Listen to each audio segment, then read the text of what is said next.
Turabaramukije cyane banywanyi ba heritagetelevisionburundi turabahaye ikaze mu kiganiro canyu umusomyi n'umwanditsi ni ca kiyago kibabwira ku nyandiko zitandukanye cyane cyane za Kristo kugira ngo muzimenye menya abazanditse ariko kandi ziduhe kumenya ukwizera Kristo biduhe kumenya Imana kuyikurikira kuyizera no kwamamaza izina ryayo. Twama dufise igitabo gishasha rero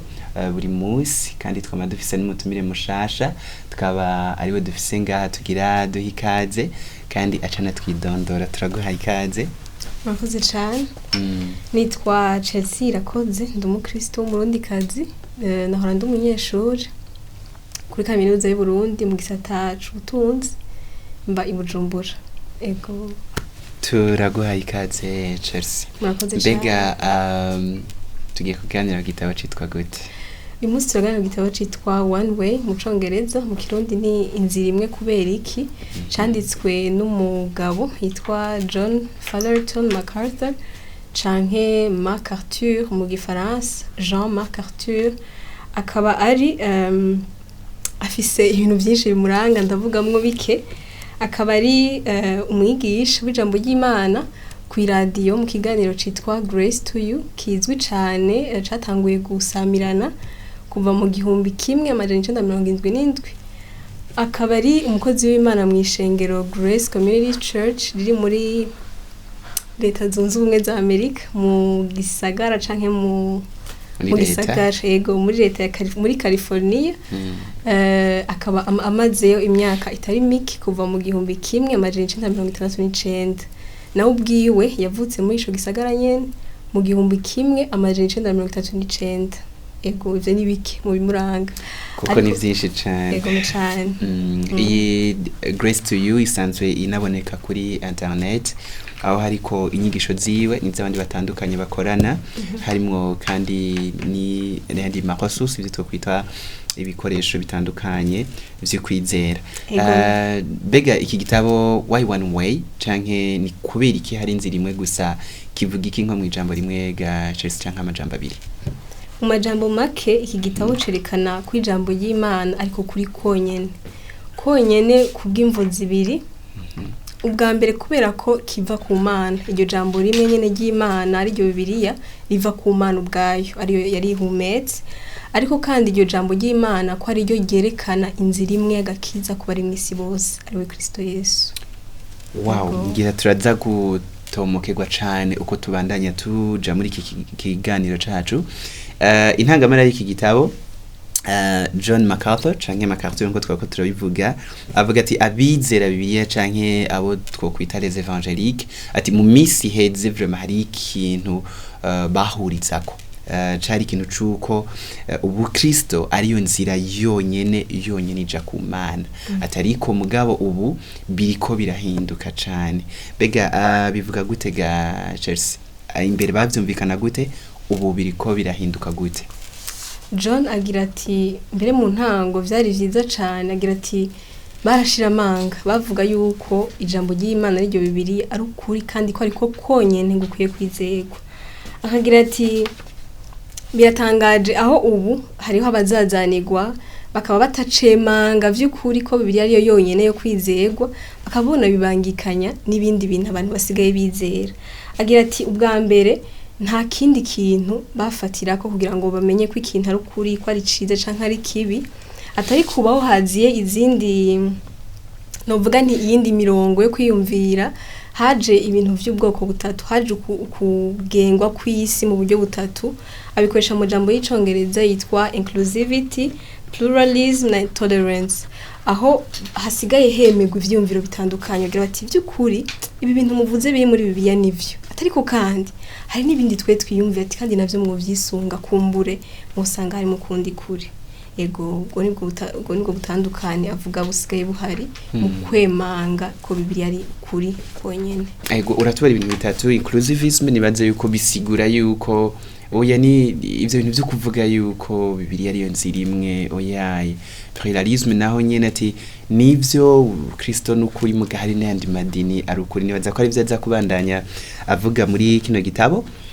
Igice ca mbere rero bakatira avuga ati yacise ati uguhangana canke intambara hagati y'ishengero n'isi. Arerekana ukuntu hagiye habaho imigwi itandukanye y'ivyiyumviro canke ivyo twakwita les courants de pensée muri iyi si y'abakristo rero bizera biramwe aguma yita les évangéliques bizera ukuri kwa Bibiliya bagiye bata umurongo wa Bibiliya bivanye n'ukuntu isi yari kwiragenda. Aravuga uburyo bubiri bwatumye abakristo canke abizera ivya Bibiliya baheba kwizera ukuri kwa Bibiliya muri ibi binjana birangiye canke niki kinjana tukirimo kandi ubwo buryo n'ubuhega Chelsea babihevye gute? Agira ati habanje kuza ikirere canke ibihe vya mbere vyitwa modernisme mu gifaransa le temps moderne. Agira ati muri ico gihe abantu barahavuye baravuga bati ibintu vyo kwizera canke vyo ku religion ati ntiyari kwiye kwerekana umurongo wo gukurikira. Atuba ahubwo ikintu gikwiye kwerekana umurongo wo gukurikira ni science canke mu kirundi ubuhinga canke ubushakashatsi n'ubumenyi. Ego mecane. Ati ivyo nivyo bikwiye kuranga umuntu, kwereka umuntu umurongo acamwo, kumubwira ivyo kwizera n'ibitari ivyo kwizera. Ati ico gihe rero carabangamiye gose ishengero gihava gikurikirwa n'ikindi gihe citwa postmodernisme canke le postmodernisme. Faransa nibaza ko ari postmodernisme. Ico gihe naco kirangwa no kugira nuko abantu bagira bati vy'ukuri je nitwa ko mfise ukuri atariko ivyo ntibikwiye gutuma nankira uwundi ko nawe dafise ukuri. Ego mecane kunsangiza ivyiwe kandi nkumva ko navyo nogerageza kuvyadapta kuvyakira no kuvyemera kandi umuntu wese arafise ukuri kwiwe. Nico ico gihe kivuga canke cemeza nk'ukuri kigira giti nta muntu ubwiwe afise ukuri ti nta kuri kumwe guhari tumuntu ubwiwe ko ntashoboye kwemanga ko afise ukuri konyene kumwe rudende atahubwo yo kwemera akaba flexible nimba iryo jambo nokoresha akakira n'ivyo abandi bizera nimba nduwaha nkakira ivyo mu kundi kwize mu yindi mirongo yo kwizera bemera nk'ukuri. Ati birafise intege nke zagutega Chelsea. Agira ati muri modernisme na postmodernisme haraza kubaho kutamenya aho umuntu ahagarara. Ati n'ishengero ryarahagiriye ikibazo wewe avuga ati ntitwari bwanaronka tora koyoko modernisme kivaho atariko twumva ikindi gihe kigoye kiruhije kituguyeko atariko kandi iyindi danger niba ariko noyita ati iyindi danger hari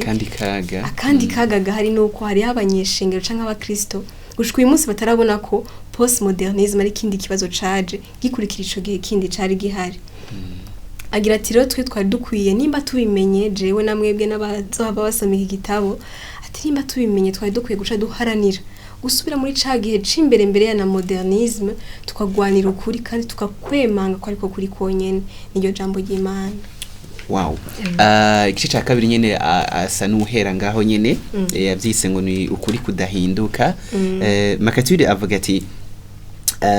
imice y'ivyiyumviro nka modernisme iratandukanye cyane ico Bibiliya ivuga yuko ariko kuri konyene kwijambo ry'Imana. Ati mugabe ikibazo kihari ni yuko le postmodernisme yaraje no mwishengero bituma umuntu asigaye no mukura Bibiliya asigaye abone yuko atamuntu afise ukuri gukwiye yuko umwe ashobora gusigura biri uko agomba undi agasigura biri uko agomba. Mbega ngo postmodernisme canke iyi mice yo kwiyumvira yateye ishengero gute kandi yarigize kwingaruka mbi gute? Murakoze aratanga karorero kamwe kagira ati tubaho hasigaye hariho nibindi aho ugishika mu ishengero kintu cambere bagutumirira kujamwo ari migwi yo kwiga ijambo ry'Imana atukavuga sanga muri iyo migwi ikibazo cambere ubazi uko abahereje gusoma kumburi ipassage muri Bibiliya baca bagira bati we uvyumva gute ati naka nawe yavyumvise gute ugasanga hari ugutora ivyiyumviro bitandukanye by'ubwoko bwinshi kwijambo rimwe canke kuri passage sinzi ko no kwita passage ku gice cyo muri Bibiliya kimwe ugasanga habaye ama avis atandukanye kandi bigahereraho ntihabe umurongo umwe utanzwe akagira ati kandi Bibiliya burya nifise uko isigurwa kwinshi ijambo ry'Imana ico rivuga ni kimwe nitwari dukwiye kugira uko kuzazaniwe canke ko korohera ivyumviro bitandukanye kubijanye no gusigura ijambo ry'Imana. Agashaka kandi karorero k'umukuru w'igihugu co mu gihugu abamwo canke yavukiyemwo aho hari hatewe mu 2001 hateweye aba terroriste niba ariko no bita abagwanyi abihevyi hari hateye abihevyi baratera ico gihe bakigenda haciye amezi abiri uwo mukuru w'igihugu ikintu yavuze nico cagiye ku influence n'abakozi b'Imana mu bihe vyakurikiye yagize ati yari kuri University ya Georgetown agira ati mw'abanyeshuri nta muntu numwe afise ukuri kumwe ati nta muntu ubwe yoshobora kugira ati jewe je détiens ukuri Jemfise ukuri kuzuye ati nabariye baduteye mubona baduteye kubera yuko bibaza ko bafise ukuri ati kandi natwe ntibagomba yuko twemanga kuko iwacu ariko kuri murazi yuko kijya gihugu gisa nkaho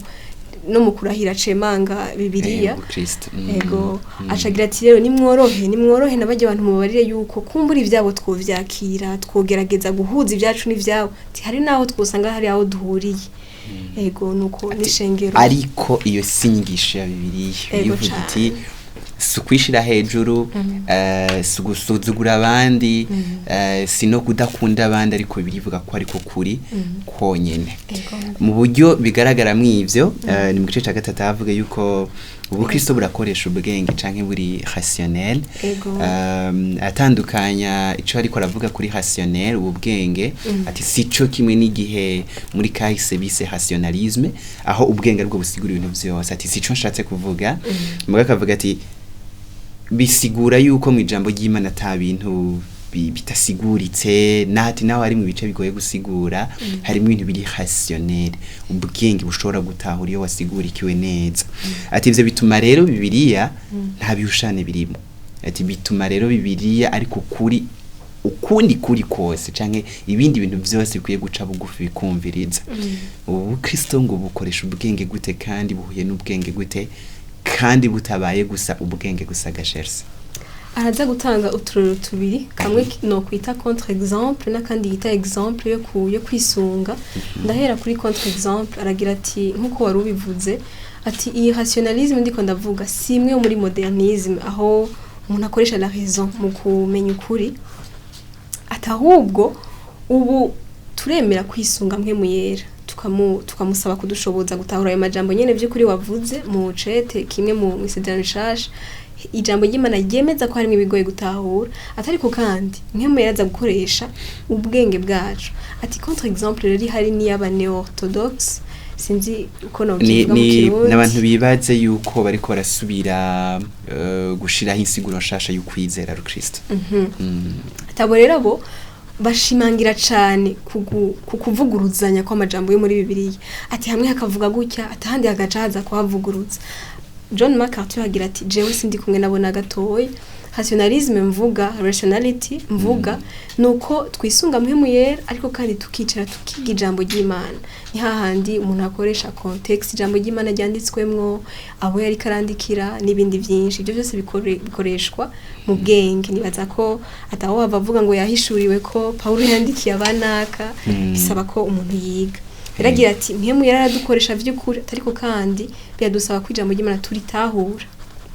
niyo jambo ashimangira ko yerekana ya example nari navuze ashagira ati Inzira ariko arasomera abisirayeli amajambo y'Imana ati jambo y'Imana rirashimangira kuvuga ngo baricaye ngo kandi batumbereye kuritahura je paraphrase ndarivuze uko ritanditse agira ati rero iryo jambo y'Imana si ryo kwakira canke kugoba atahubwo no kwicara umuntu akarondera canke akanyotegwa kuritahura no kumenya ico rivuga by'ukuri mu gice Inzira bariko ravugamo kandi banavuga yuko hari n'abantu babafashije kuritahura nibaza ngira fatanye n'iki gice gikurikira avuga ati jambo ry'Imana rifise autorité canke rifise ububasha bwo kuja hejuru y'ibindi bintu byose byitwa ukuri yavuga ati rikwiye kuba urufatiro rwo gupima ukuri ibindi bintu byose bikwiye gupimwa hisunzwe ico Bibiliya canke ijambo ry'Imana rivuga ati rero niyo mpamvu tukwiye kurisigura neza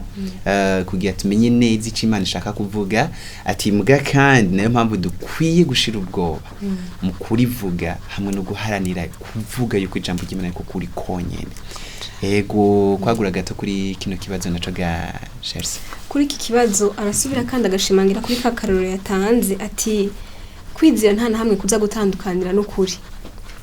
kwa kuri yavuze yuko gukenera ubwenge bw'umuntu aho umuntu arondera gutahura ijambo ry'Imana rivuze atariko kandi ukwizera nta hamwe kuza gutandukana no kwemanga ukuri ati nta na hamwe kwizera no kuri biza kuba ibintu bibiri bitandukanye agira ati ahubwo nta kwizera sans ukuri habuze ukuri nico gituma agira ati turondere kugutahura kubera ko kwizera kumatanye n'ukuri gutahura hanyuma umuntu agateba akizera iciryo jambo ryamutahuje nico cagikorwa canke muyera uvuze muri make ni sawa igice gikurikiranye ne birasa gato aravuga ati hejuru nye ni nka co kimwe yuko ngaha naho uri kwiye kuba umunzane ukundi kuri kose gupimirwako ati ijambo ry'Imana rikwiye gucisha bugufi ibindi bintu vyose ati kandi dukwiye kuvuga ukuri abakristo dukwiye kuvuga ukuri naho twokwankwa canke ndutahugwe ariko dukwiye kandi kubikora mu rukundo ni kimwe nariko ndavuga mbega gushira hejuru kwijambo ry'Imana ko kuri konyene ibindi vyose atari ukuri hanyuma kandi ko ibindi bintu vyose bikwiye kwisunga ijambo ry'Imana mbega ntibiba vya bindi vya intolerance ariko aravuga kudatahura abandi kutabakira hanyuma dukwiye kubikora gute n'igihe twokwankwa ariko kandi dukwiye kubikora gute mu rukundo araza gutanga akarorero k'ico Paulo yandikiye abashengero ry'Efeso abari ati ndabahamagariye kuba imvuga kuri nyankamugayo mu kuvuga ukuri ariko mu rukundo agira ati rero namwe muri ko musoma iki gitabo sindi ko mvuga yuko twari dukwiye gushira isoni nkoresha iryo jambo canke kwekarta abandi bibaza ibindi biyumvira ibindi bizera ibindi atahubwo muri uko guhagararira ukuri no kukwemanga tubikore mu rukundo mu bugwaneza mu guhagarara by'ukuri kuri tutemera ko kumatana n'ibindi bintu bimwe bisigaye biri muri postmodernisme atariko kandi tubikorana urukundo tubikorana urugwaneza nkuko Paulo abibarira ab'Efeso bariko binjirwamo n'inyigisho z'ibinyoma hariho kubwira abandi kwemeza abandi ko ariyo nzira yonyene biradusaba guca bugufi cane biradusaba kandi kuterekana ko ari kwishira hejuru gusa mugakwerekana ko ari ubuntu yuko hashobora kuba hariho inzira imwe hariyo umuntu ariko aravuga ati ikintu gitangaje abantu bakunda kwibaza ngo kweri ki hari inzira imwe timbwi kibazo kiye kwibaza ahubwo ni kwibaza kweri ki niyo nzira ahubwo iriho yabonetse tince gikuru cyari gikwiye kwibazwa cyane hariho rero ukutabangikana canke ico twokwita l'incompatibilité y'ivyo ukuri kwa Bibiliya kuvuga hamwe n'ibindi vyimviro bitayisunga ivyo avuga ati vyimviro vyose bitisunga Bibiliya canke vyibushane vya Bibiliya ntibiba bikira ukuri ati bizera Bibiliya bakwiye kutihanganira no kudaha ikibanza ibindi vyimviro vyose bidahuye na Bibiliya ati kandi akoresheje amajambo ngo twako turivuga y'intumwa muri Bibiliya yerekana ko kuri kwa Bibiliya ari ubutunzi umuntu akwiye gukoresha mu guhakana mu rukundo no guca bugufi ariko mu guhakana ibindi vyimviro vy'isi vyose ni gute ukuri kutabangikana ni n'ukundi kuri twoshira hagati ya twamugina hanyuma kandi ni gute dukwiye kwisunga ijambo ry'Imana ubwayo kugira ngo dushigikire uku kuri ko ari kumwe hanyuma ni gute kandi ngo twatwavuze no hejuru dukwiye kubikora tubigaruke kongira mu rukundo no guca bugufi araza gutanga karoro nyene kicete Paulo yandika agira ati ikinyoma mbega no kuri vyo hurira hehe atumuco no mwiza vyo hurira ati Kristo na Belial bohurira hehe agira ati vy'ukuri ni mwemange uko kuri atyo mwanyumvanye muvyemange nk'ukuri kumwe konyene ari naho aza kubahimiriza ati nivyo ntivyoroshe arazi ko umuntu afise kamere ati nimwaba muri ko muremanga uko kuri murazi ko ari kuri atariko nimwaba muri ko murakwemanga ntimuze mushira isoni ntimuze muduze ibitugu muze mubikore mu rukundo muciye bugufi atariko mutemera yuko ubufatana n'ibindi bitari ukuri bitari ijambo ry'Imana rivuga aguma garukana amajambo menshi Paulo yandikira abatandukanye agira ati iri jambo ry'Imana ntirihinduka nabiribwa irabishingira intahe tukujya ari kijya gihe we waca agira ati iyo Dawidi yizeye Imana ibimubariye ivyo Abrahamu yizeye ivyo Paulo yatwandikiye ati nanje uyu munsi ati nawe uyu munsi nivyo dukwiriye kugendera ati ntirizohinduka na gatoya naho twokwifuza cyane twokwiyumvira kujya adapta ku bihe tugezemwo ati twame tuziko ridahinduka muri uko kuribwira abandi rero tubibabwire tuzi neza yuko atana gace na gato yatwemerewe guhindura cyangwa guhindagura tukwiye kubabwira ko ari ukuri konyene kandi tukabikora mu rukundo nibaza ko ari ivyo ego avuga ati ibintu byose umuntu yabimenye hari ikiguzi bimusaba avuga ati kandi hari n'inkurikizi bikwiye kugira akwiye kuba inyankamugayo canke ico yisera integrité avuga ati ntidukwiye gusa kuvuga ko ijambo ry'Imana rukuri gusa ntidukwiye kuvuga gusa ko agakiza kabonerwa muri Yesu Kristo gusa ntidukwiye kuvuga gusa ko ijambo ry'Imana riri hejuru y'ibindi bintu byose ntidukwiye kuvuga gusa ko ijambo ry'Imana igitandukanye naryo cose ari kinyoma dukwiye no kubibaho no kwemera ikiguzi bisaba akoresha uburorero bwo mwishengero ryiwe abace mu bibazo bisaba yuko bahagarara kukuri kuruta cyane guhagarara ku vyiyumviro n'ibindi biri mu ishengero akerekana ikiguzi byasabye ako kandi akerekana n'inkurikizi byavuye bigira nkuko avuga yuko ishengero ryiwe ryahavuye abari ishengero ryisunga ijambo ry'Imana gusa nk'ukuri kumwe wo tubwira uko ntavuga iki gice uko dukwiye kwinyankamugayo hamwe n'ikiguzi bihora bisaba guhagararira ukuri ku ijambo ry'Imana nk'ukuri konyene kw'Imana murakoze akarora tanga karanezereye cyane jewe karanezereye nk'uwagisomye agira ati nkitangura twavuze ko yatanguye kuba umwungere mu ishengero arimo gushika n'ubu afise imyaka nka 30 kuko hari acinya 30 avutse agira ati haradutse ikibazo haraza ngo mpezagira ubugeni avuga we ati jewe mpezagira ubugeni mbwirwa n'abandi bungera ati ni wowe uza kubuhezagira kandi barampa impamvu nyinshi ati uyu mwigeme agomba ko umuhezagira ava mu muryango ukomeye tutagomba ko uducika mu ishengero iwacu uva mu ishengero iwacu ngo uje ahandi ati kandi rero umusore agomba ko ubahezagirana canke ubaraganisha ati niyizera ntakijiju izera Yesu Kristo ati nubahezagire rero kugira ngo ico kintu ntigihave gitera ingorane ishengero ryacu araza kuvuga ingene umuntu abinyankamugayo ati nanje ikintu nakoze narahangaye nimba nokoresha iryo jambo ati narahangaye bubungere bandi ndabara ko ntashobora gukoresha ijambo ry'Imana rimbuza ati mbega vyogenda gute ko jewe nkoresha ijambo ry'Imana rimbujije gukora nzi neza ko ritemera guko dukora ati ico kintu conyene nakoze cyo guhagarara ijambo ry'Imana rivuga nkana caplika mu buzima bwanje nk'umwungere ati vyaraje ku affect byaraje kugira ingaruka kugira inkurikizi kwishengero ndi ati gushikana bugingo n'ubu nkuko wabivuze ati uyu munsi ishengero ryacu rirubahiriza ijambo ry'Imana rivuga mu bintu byinshi bitandukanye niho rero aza gutankarura ko muri Bibiliya ko umugabo yitwa Inzira mu gice cyaho c'indwi umurongo w'10 ati yari yarihaye imigabo mu mutima yo kwitwarika ivyagezwe ari mu Kirundi yo kwitwarika ivyagezwe ngo abishitse arashimangira kuri iryo jambo agira ati najewe namwebwe nje twari dukwiye gukora abizera twese nyuma yuko twemanze ijambo ry'Imana mu batarizera tukavuga ko ariko kuri konyene mu rukundo mu bugwaneza ati rero nituribeho ubuzima bwacu bwerekanije iryo jambo rivuga arangiza agira ati mpega none bidakoze twebwe bizokora abandi kira ntabandi bahari nitwebwe nyene twavuze ku vy'ikiguzi aravuga yuko hari abantu benshi baca bava muri iryo shengero amaze gufata iyo ngingo kandi baza ko no hejuru aba yabivuze yuko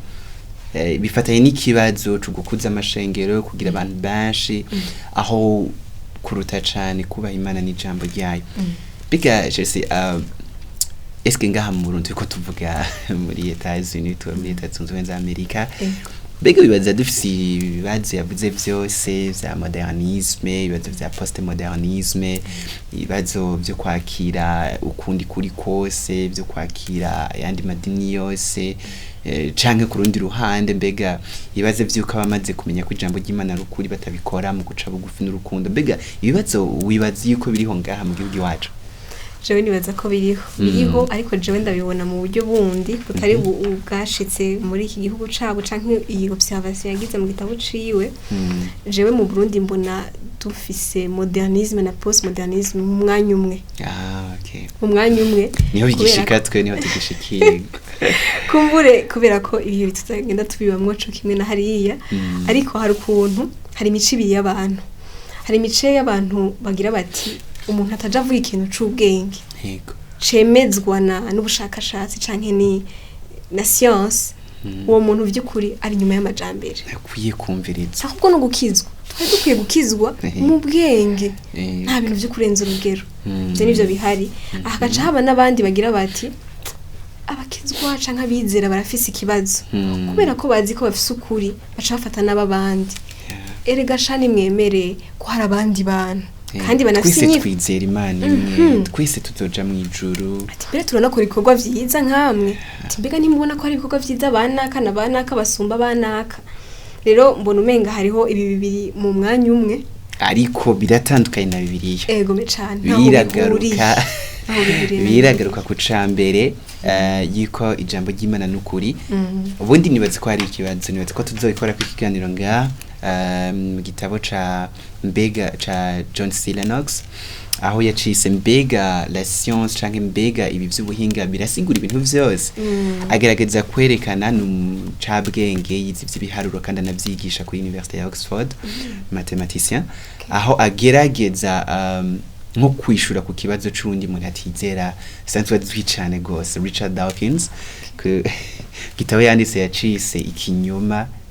citwa Imana the God delusion awerekana ko abantu bose bizera Imana bari mu kinyoma muga John C. Lennox avuga ati kwizera hamwe n'ivy'ubuhinga ntabwo bitandukanye eti ikintu gitandukanye n'uwo mutima ugomba kubitandukanya